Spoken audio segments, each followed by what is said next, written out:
सच्ची कहानियों पर मबनी ड्रामे हमेशा नाजरीन के दिलों को छू जाते हैं। इन ड्रामों में हकीकत की मिठास, जज्बात की गहराई और जिंदगी के असल तजुर्बात का अक्स होता है जो नाजरीन को अपनी जानिब खींचता है। आज हम आपको ऐसे 10 पाकिस्तानी ड्रामों के बारे में बताएंगे जो हकीकत पर मबनी कहानियों से मुतासिर होकर बनाए गए हैं। ये ड्रामे न सिर्फ मकबूल हुए बल्कि उन्होंने हमारे माशरती मसाइल और हकीकतों को भी उजागर किया। मुबारक हो बेटी हुई है। ये ड्रामा एक ऐसी माँ की कहानी है जो अपनी 4 बेटियों के साथ घर से निकाल दी जाती है क्योंकि उसने बेटा नहीं पैदा किया। इस ड्रामे में दिखाया गया कि किस तरह वो माँ अपनी बेटियों की बेहतरीन तरबियत करती है और दुनिया को ये साबित करती है कि बेटी और बेटे में कोई फर्क नहीं। इस खूबसूरत कहानी को फायजा इफ्तिखार ने कलमबंद किया था। बहुत से लोग ये नहीं जानते कि इस ड्रामे का पहला हिस्सा फायजा इफ्तिखार की अपनी वालिदा की कहानी पर मबनी था। सदके तुम्हारे एक मकबूल ड्रामा है जिसकी कहानी मोहब्बत की दास्तान पर मबनी है। इसमें दिखाया गया है कि किस तरह खलील उर रहमान कमर ने अपनी जाती जिंदगी की कहानी को नाजरीन के सामने पेश किया। अदनान मलिक ने खलील का किरदार निभाया जबकि कहानी की असल हकीकत खलील उर रहमान कमर की जिंदगी से जुड़ी है। इस ड्रामे को बेहद मकबूलियत मिली और खलील साहब को अवार्ड भी मिला। रिहाई ड्रामा सीरियल रिहाई में कम उम्र की शादी के मजर असरात को उजागर किया गया है। ये ड्रामा कश्फ फाउंडेशन की प्रोडक्शन थी और इसको फरहत इश्तियाक ने लिखा था। कहानी में उन बच्चों के तजुर्बात को बुनियाद बनाया गया है जिनके साथ कश्फ फाउंडेशन ने काम किया। मैं सितारा ये ड्रामा एक ऐसी लड़की की कहानी है जो काम वाली से एक सुपरस्टार बन जाती है। सितारा का किरदार एक हकीकी पाकिस्तानी हीरोइन की जिंदगी पर मबनी है। इस ड्रामे को फायजा इफ्तिखार ने तहरीर किया था और सबा कमर की अदाकारी को नाजरीन ने बेहद पसंद किया। प्यारे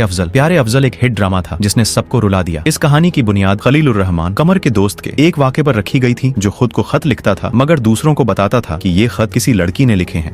बागी की कहानी कंदील बलोच की जिंदगी से मुतासिर होकर लिखी गई थी। हालांकि कहानी में हीरोइन का नाम तब्दील किया गया लेकिन ये कहानी कंदील की जिंदगी की हकीकत को बयान करती है। खानी एक ऐसा ड्रामा है जो मकबूलियत के रिकॉर्ड तोड़ गया। ये कहानी एक हकीकी कत्ल के वाक़े पर मबनी थी और मीर हादी का किरदार एक सियासतदान के बेटे की अक्सियत करता है। अल्लू बराए फरोख्त नहीं, ये आमिना मुफ्ती का लिखा हुआ ड्रामा है जिसमें फ्यूडल सिस्टम के सियाह पहलुओं को उजागर किया गया है। ये ड्रामा भी असल कहानियों से मुतासिर होकर बनाया गया। तितली एक खूबसूरत लड़की की कहानी है जो अपने घमंड और लालच की वजह से सब कुछ खो देती है। समीना एजाज ने इस ड्रामे को एक हकीकी कहानी को सामने रखते हुए लिखा। मेरी गुड़िया की कहानी हकीकी जिंदगी में हुए जराइम को बुनियाद बनाकर लिखी गई। रादिन शाह ने इस ड्रामे को तहरीर किया और जैनब केस के हवाले से ये ड्रामा बनाया गया। ये थे वो 10 पाकिस्तानी ड्रामे जो सच्ची कहानियों पर बनाए गए। उम्मीद है आपको वीडियो पसंद आई होगी तो चैनल को सब्सक्राइब करें ताकि मजीद अच्छी वीडियोस आपको मिलती रहें। अल्लाह हाफिज।